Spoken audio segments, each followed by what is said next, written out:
자, 오늘은 23쪽입니다. 감사의 기도의 12번째입니다. 12번째 감사로 주님 앞에 나옵니다. 11월 21일 금요일 새벽 말씀입니다. 같이 제목을 읽어봐요. 시작. 예, 감사는 온 힘을 다하는 것입니다. 성실과 열정. 한 가난하고 불쌍한 소년이 있었습니다. 그는 일찍 아버지를 잃었습니다. 남은 가족은 정신질환을 앓고 있는 어머니와 포도주의 통을 수리하는 장애인 삼촌뿐이었습니다. 소년은 극심한 영양실조로 폐결핵을 얻어 정상적인 생활이 불가능했습니다. 그러나 소년은 성실성과 열정을 소유하고 있었습니다. 초등학교 담임인 루이 제르맹은 이 소년의 청재적인 문학성을 발견하고 끊임없이 격려해 주었습니다. 그는 가난과 질병을 문학을 향한 열정으로 극복했습니다. 삶의 아픈 상처를 작품으로 승화시켜 많은 명작을 남겼고 44살에 노벨 문학상을 받았습니다. 이 사람의 이름은 프랑스 최고의 작가인 알베르 까미입니다.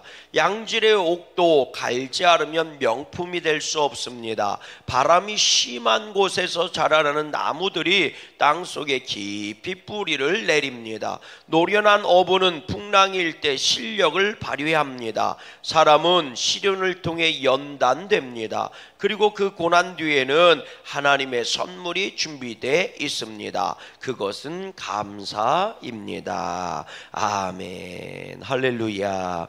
여러분, 우리의 감사가 그냥 얄팍한 감사도 아니고 또 시련이 온다고 금방 꺼져버리는, 부서져버리는 감사도 아니고 금방금방 잊혀져 버리는 그런 감사가 아니라 정말 속이 꽉 찬 알맹이 같은 감사가 되었으면 좋겠습니다.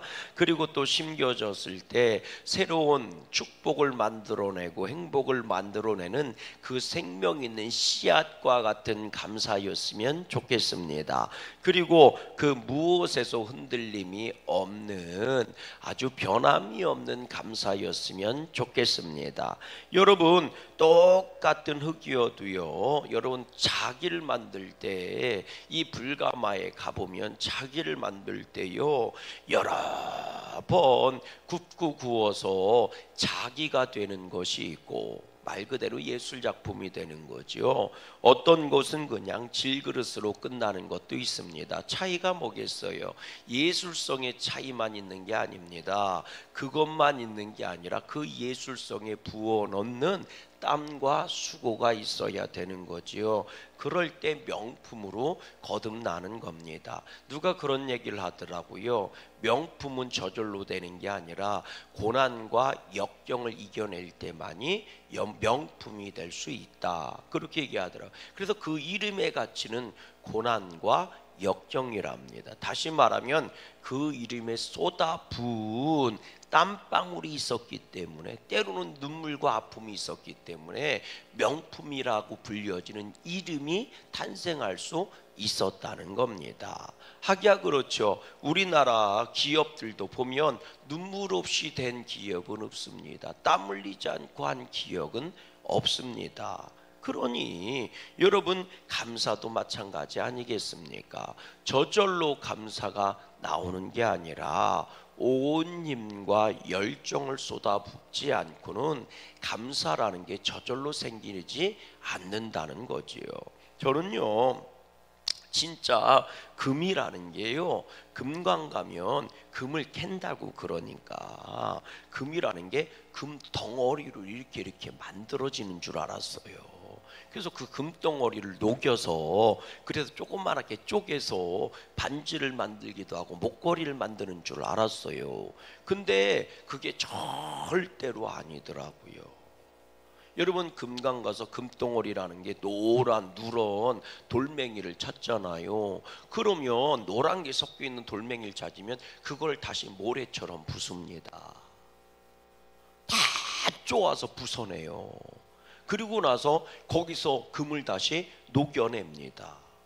녹여내고 그걸 재련을 해야 그게 금덩어리가 되더라고요. 저는 진짜 몰랐어요. 저는 금덩어리를, 저는 옛날에 드라마에 노다지라는 드라마 보니까 금광에서 일하던 사람이 금덩어리를 꾹 삼켜갖고 똥 넣어갖고 그거 갖고 부자 됐다고 뭐 이런 스토리가 있었거든요. 난 진짜 금덩어리가 진짜 우리들 아는 것처럼 그렇게 나오는 줄 알았어요. 저는 그것도요 아주 나이 먹었을 때까지도 몰랐어요. 진짜 무슨 금괴처럼 금덩어리가 캐지는 줄 알았어요. 아니더라고. 이 금으로 된 이 돌멩이, 금이 섞인 돌멩이를 금광에서 다 쪼아내더라고요. 그걸 다 부셔. 우리식으로 얘기하면 빵구. 우리 충청도는 부수는 걸 빵군다고 그러는데 여기도 그렇게 얘기해요. 다 빵구 버려. 다 빵구. 그 빵구는 게 뭐냐면 그 뭐요 맷돌 같은 데다 넣고 막 이렇게 뭐라고 얘기해, 이렇게 부수는 걸 말해요. 그래서 우리는 다 빵구, 야 돌 빵구 버려, 빵구 버려 막 이렇게 얘기하거든요. 그래서 다 진짜 곱게 빵궈서 부셔버려서 거기서 약품줄에서 녹여내더라고. 금을 녹여내서 그걸 갖고 정련을 시키면 뭐 순금이 나오기도 하고 뭐 이렇게 얘기를 하더라고요. 그러니까요, 이 정련의 과정, 연단의 과정이 없으면 금이라는 것도 만들어지지 않는 겁니다. 전 다이아몬드도 똑같아요. 다이아몬드를 캐면요 진짜 그렇게 보석 마냥 나오는 줄 알았어. 아니더라고. 가서 다 갈아야 되더라고. 다 갈아야 우리가 아는 것처럼 반짝반짝 빛나는 다이아몬드가 나오더라고요. 여러분, 가치 있는 것 치고요 땀방울이 안 들어가 있는 건 없습니다. 힘이 들어가는 만큼 가치 있는 것으로 변하는 거예요. 힘이 들어가는 만큼 가치 있는 것으로 변한다니까요. 여러분, 믿음도 마찬가지예요. 힘이 들어간다는 게 뭐예요? 시간 투자하는 거고요, 땀을 투자하는 겁니다. 이 세상의 거는요 시간과 땀이 투자되지 않으면 가치 있는 게 되질 않아요. 믿음도 똑같습니다. 믿음도 똑같아요. 여러분, 우리의 감사가 가치 있는 감사였으면 좋겠어요. 그냥 길거리 가다가 죽는 그런 감사가 아니라 정말 가치 있는 감사였으면 좋겠습니다. 누가 그런 얘기 하더라고요. 돈의 무서움을 아는 사람은 그 돈을 위해 땀을 그만큼 흘려본 사람이라. 돈을 벌기 위해 땀을 흘려보지 않은 사람은요 돈의 무서움을 모른다는 거예요. 우리나라 뿐만이 아니라 전 세계에 잘 산다라고 하는 젊은이들 요즘 문제가 뭔지 아십니까? 땀 흘려서 돈 버는 법을 모른다는 겁니다. 예, 뭔가 좀 문제가 심각해요. 맨날 텔레비전에서 보이는 게 주식 투자해서 돈 벌고 코인 투자해서 돈 벌고 무슨 건물 부동산 투기해서 돈 버는 것만 보여주고 자꾸 그러니까요. 그리고 맨날 월급 받아가 그거 조금 받아갖고 1억 만들려면 언제 만드느냐고, 집 한 채 사놓으면 집값 올라간다고. 아니, 집값 올라갖고 돈 번 사람만 있어? 집값 투자했다가 다 망한 사람들도 있지. 주식 투자해서 돈 번 사람만 있어요? 투자해서 다 망한 사람도 있지. 문제는 너는 가난해서 투자해서 한번 망하면 다시 일어나지 못한다는 거예요. 그런데 젊은이들 다 그런 데로 몰아가는 것 같아. 요즘이요 열심히 일해서 돈 벌어라, 한 땀 한 땀 저축해서 돈 벌어라 이렇게 가르치는 사람 없어요. 야, 누가 돈 벌어서 저축하냐? 다 주식 투자하지. 요즘 다 이거에 애나 어른이나 다 이렇게 얘기해요. 저축을 하고 적금을 보면 무슨 말이죠? 무식한 놈들인 줄 알아요. 시대 뒤떨어진 사람인 줄 알아요. 그러나 옛날의 정법이면 지금도 정법인 겁니다. 한 땀 한 땀 모아간 사람은요 무식해 보이는 것 같아도요 그렇지 않아요. 그렇지 않습니다. 오늘날은 너무 심각한 것 같아요, 그런 게. 그리고 그렇게 해서 이긴 사람만 보여주고 그렇게 해서 돈 번 사람만 보여줘서 다 지가 돈 버는 줄 알고. 그러니까 아르바이트 3년 10년 3년 4년에서 돈 벌어가지고요 그거 갖고 그냥 다 갖다 여행하면서 써버리든가, 아니면 다 코인 투자하고 주식 투자에 날려버리든가, 둘 중에 하나요. 참 안타까워요. 돈 무서운 줄 아는 사람은 돈을 땀 흘려 벌어본 사람이랍니다. 그러니 아까워서 막 목 쓰는 거예요. 아까워서 막 돌다리도 두드리고 건너가고 또 두드리고 건너가는 겁니다. 여러분, 인생도 마찬가지 아닙니까? 땀 흘린 사람은 여러분 결국은 주 안에서 복을 누리게 될 줄로 믿어요. 여러분, 오늘 본문 내용 한번 보세요. 같이 한번 읽어봅니다. 요절 말씀 읽어봐요. 시작.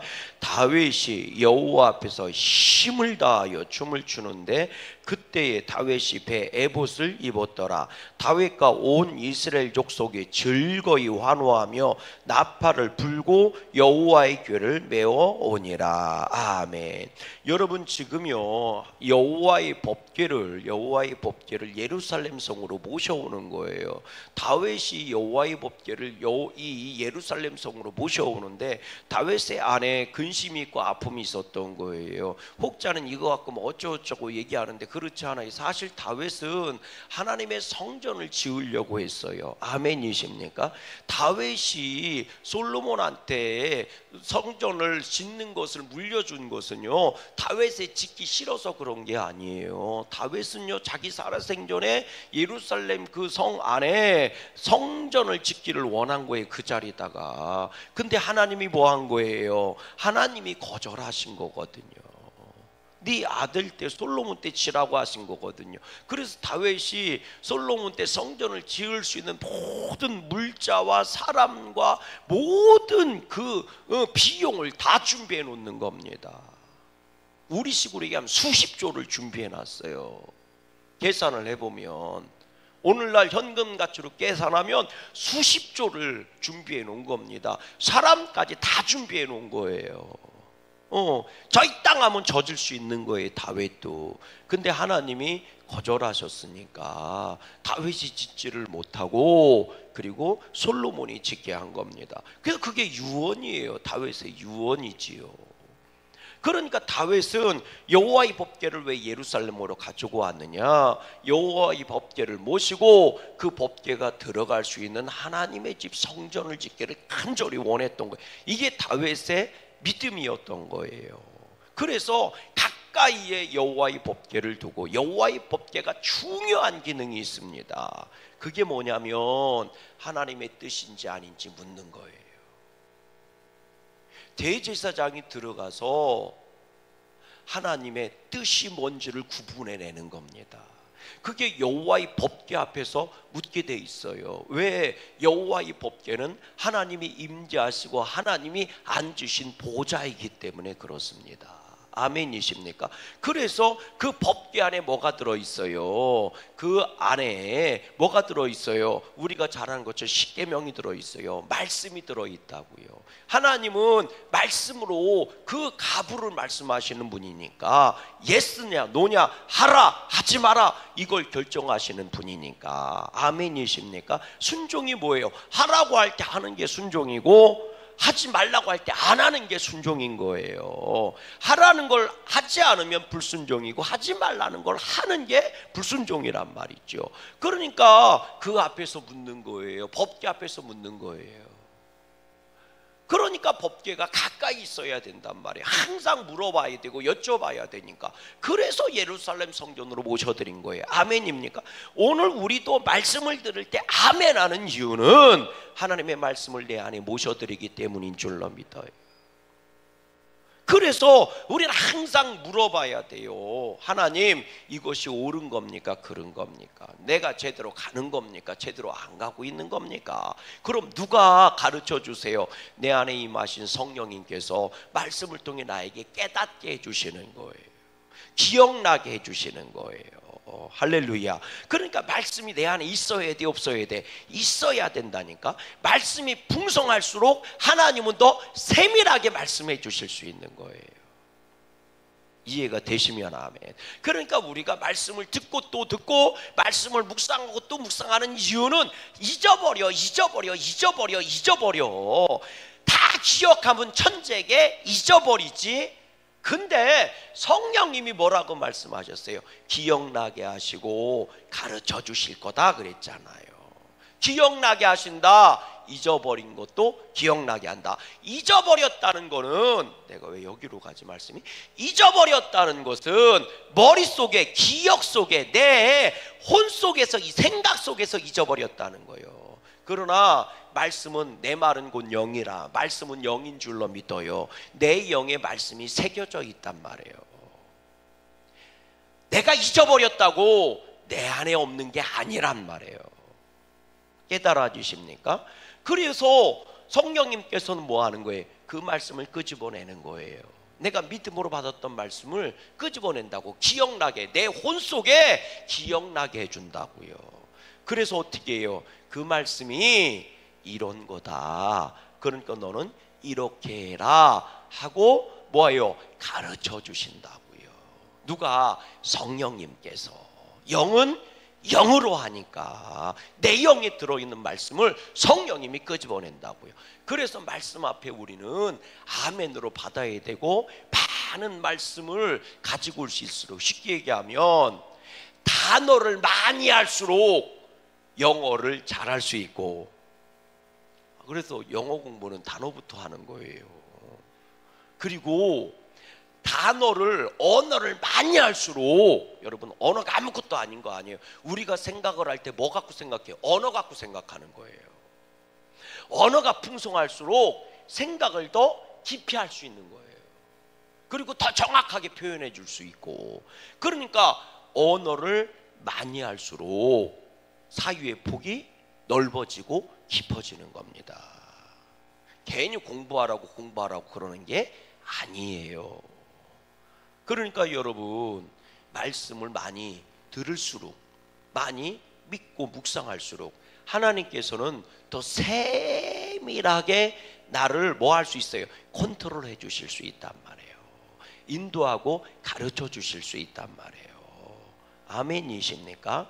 바라기는요, 여러분들이 말씀의 은혜가 있기를 주의 이름으로 소망합니다. 아멘. 자, 그래서 다윗이 법궤를 가져오는 거예요. 근데 어떻게 했어요? 우리가 아는 것처럼 말이죠, 법궤가 몇 년 만에 돌아오는 줄 아십니까?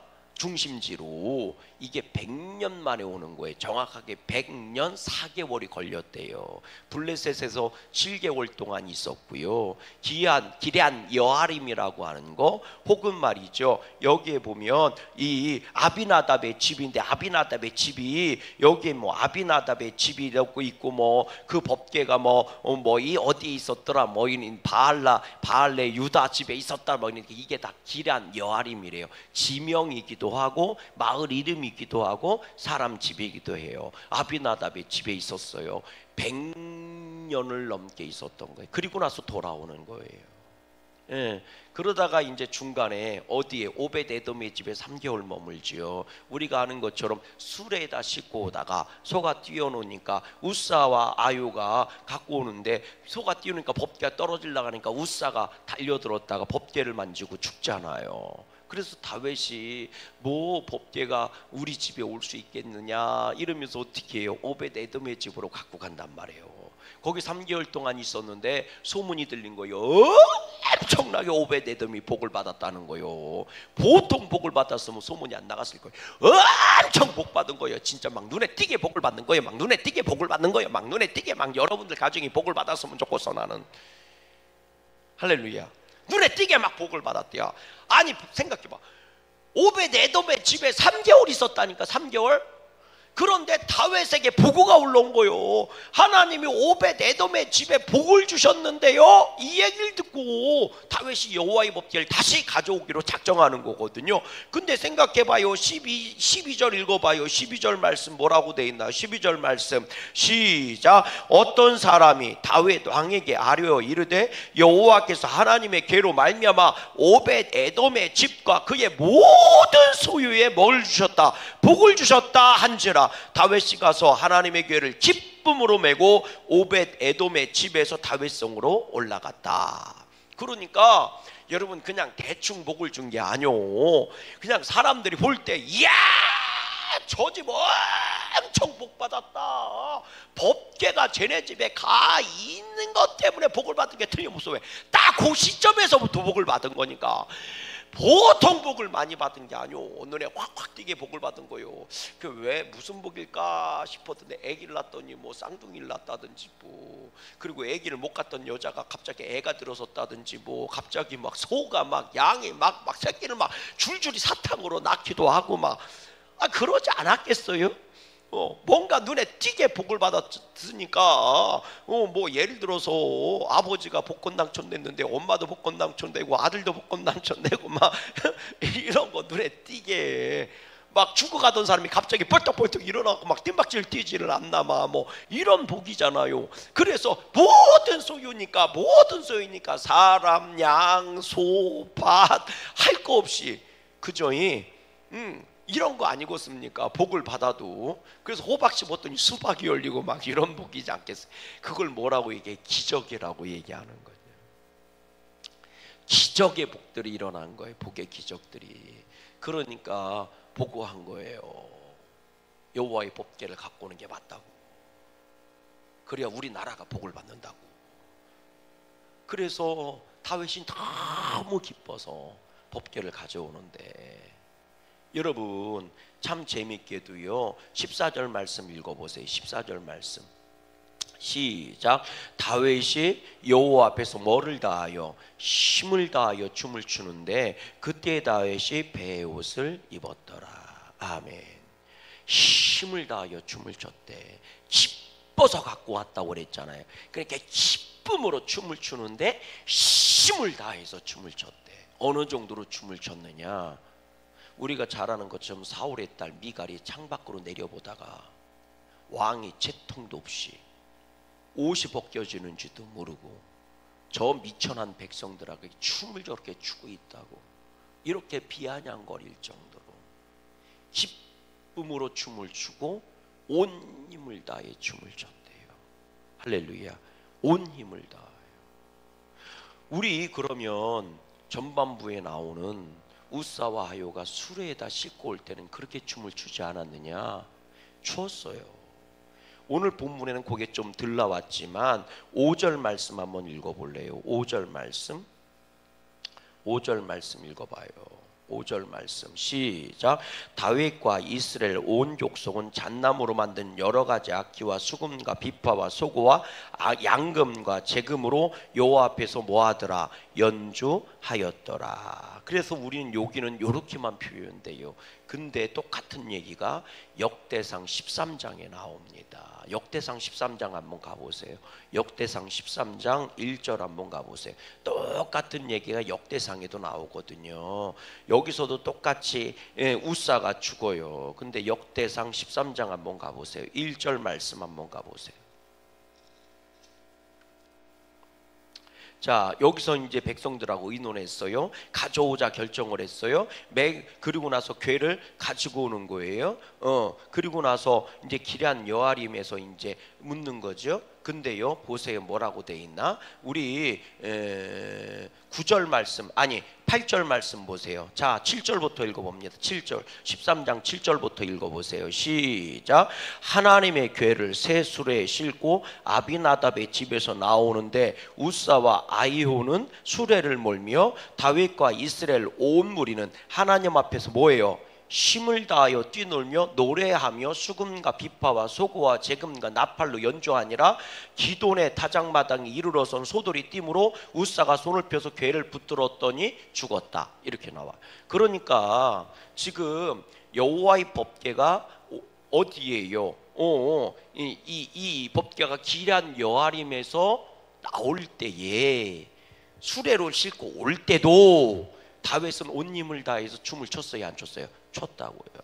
기쁨으로 온 힘을 다하여 모든 악기를 다 동원해서 잔치하듯이 악기 소리를 높이고 다윗도 백성들하고 온 힘을 다하여 춤을 췄대, 안 췄대? 췄대. 그러니까 오벳 에돔의 집, 아요가 죽고 나서 오벳 에돔의 집에 3개월 뒤에 예루살렘 성으로 올 때만, 그때만 온 힘을 다해서 춤을 춘 게 아니고 아요가 죽을 때, 그러니까 수레에 싣고 올 때, 그때도 다윗은 온 힘을 다해서 춤을 췄대.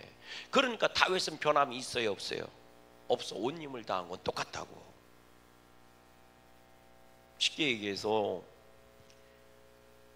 기럇 여아림이라는 곳에서요, 수레 법궤를 싣고 올 때도 다윗은 옷이 벗겨지도록 춤을 추면서 찬양을 막 하면서 기쁨으로 막 왔는데, 소가 뛰어놀려고 할 때 뛰어노니까 법궤가 떨어질 것 같아서 아유 우사가 딱 붙잡았는데 죽었어. 그래서 다윗이 화가 나고요, 무섭고, 그래서 법궤를 오벳 에돔의 집으로 보낸 거예요. 오벳 에돔의 집에 3개월 동안 머물렀는데 하나님이 엄청 복 준 거예요. 그래서 갖고 와야 쓰겄다. 근데 이번에는 어떻게 해요? 제사장을 불러서 어깨에 메고 법궤를 갖고 와. 그리고 그 앞에서 막 온 힘을 다해서 다윗은 또 기쁨으로 춤을 추어, 백성들과 더불어. 자, 똑같아. 차이는 딱 하나야. 뭐예요? 수레에 실었느냐, 제사장의 어깨에 맸느냐. 딱 요 차이예요. 상황은 똑같다고. 3개월 전이나 3개월 후나 다윗은 온 힘을 다한 건 똑같다고요.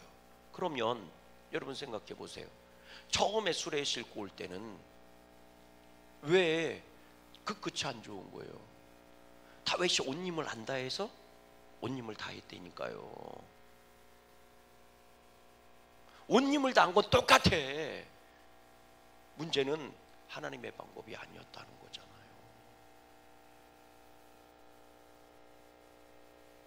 여러분, 나는 열심히 산 죄밖에 없는데,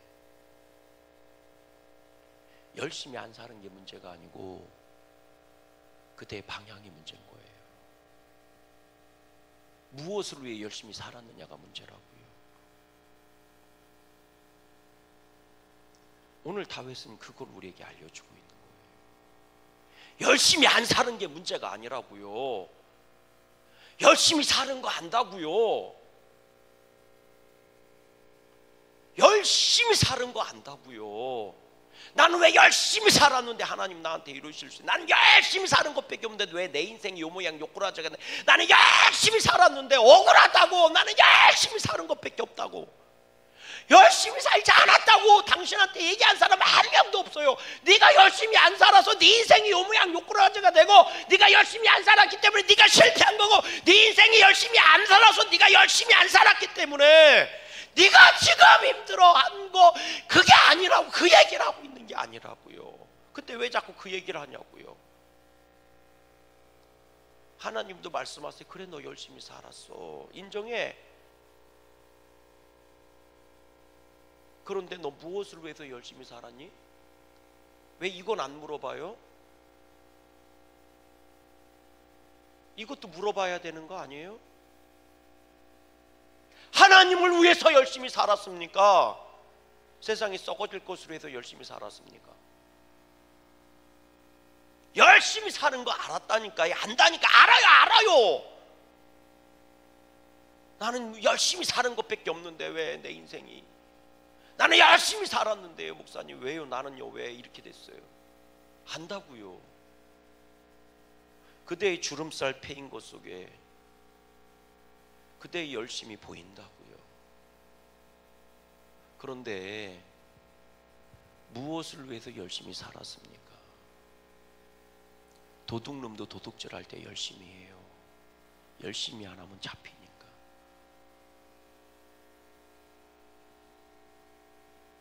여러분, 살인자들도 살인할 때 열심히 합니다. 열심히 안 하면 살인할 수 있겠어요? 강도짓도 열심히 합니다. 열심히 안 하면 안 돼. 사기꾼들도 열심히 합니다. 열심히 안 하면 사기치고 못 살아요. 하나님을 위한 열심을 가져야 돼요. 그런데 하나님을 위한 열심은 하나님의 방법대로 해야 합니다. 아멘. 하나님의 방법대로 해야 한다고요. 그래서 예배로 돌아오라고 얘기하고 기도로 돌아오라고 얘기하는 거예요. 아멘이십니까? 저는 간절히 원해요. 여러분들의 수고가 헛되지 않았으면 좋겠어요. 여러분들의 수고가 헛되지 않았으면 좋겠습니다. 농부들이 농사를 질 때를 생각해 보세요. 처음에 밭 갈 때 얼마나 힘들어요. 그 씨를 심을 때 얼마나 힘들어요. 거름을 줄 때 얼마나 힘들어요. 풀을 뽑아줄 때 얼마나 힘들어요. 근데 그거 아세요? 혹시 어느 정도 자라면요, 농부들은 더 이상 힘을 쓰지 않아도 돼요. 지들이 알아서 커서 알아서 결실하는 거예요. 맞아요, 틀려요? 맞죠? 농부는 기다렸다 추수하는 거예요. 처음에는 내 힘 갖고도 된다고요. 처음에는 내 열심 갖고도 된다고요. 그러나 인생이 어느 정도 넘어가면요, 하나님이 도와주시지 않으면 안 되는 거예요. 아멘이십니까? 하나님이 전폭적으로 다 해주셔야 된다고요. 내가 어떤 일을 계획했든 처음에는 내 힘 갖고 되는 것 같고 내 노력한 만큼 되는 것 같아도요, 어느 정도 이상 넘어가기 시작하면 하나님이 절대적으로 주권적으로 역사해 주셔야 합니다. 그래서 복은 하늘에서 내려오는 거예요. 오늘도 하나님을 바라보고 힘써 감사하는 저와 여러분 되시기를 주님의 이름으로 소망합니다. 신앙 명언 같이 읽어봐요. 시작. 감사는 축복을 2번 즐기는 것이다. 받을 때 1번, 회상하며 또 1번. 감사는 하나님으로 하여금 2번째 은총을 하사하시게 한다. 아멘. 하루에 5가지 감사 내용을 적어보세요. 오늘도 1번부터 5번까지 감사 쭉 적으시고 제일 마음에 드는 감사 하나 딱 찾으셔서 예쁜 종이다 쓰셔서 열매를 꼭 달아놓으시기를 주의 이름으로 소망합니다. 함께 기도합니다. 시작. 이 아침에 나의 연약함을 가지고 주님 앞에 갈 수 있음에 감사합니다. 나약한 육체를 돌아보고 돌보시는 주님께 감사합니다. 무너진 마음을 일으키고 회복시키시는 주님께 감사합니다. 부족함으로 시작하는 이 아침을 채울 수 있는 분은 오직 주님이심을 고백합니다. 주님이 나를 사랑해 주시니 감사합니다. 예수님의 이름으로 기도합니다. 아멘. 하늘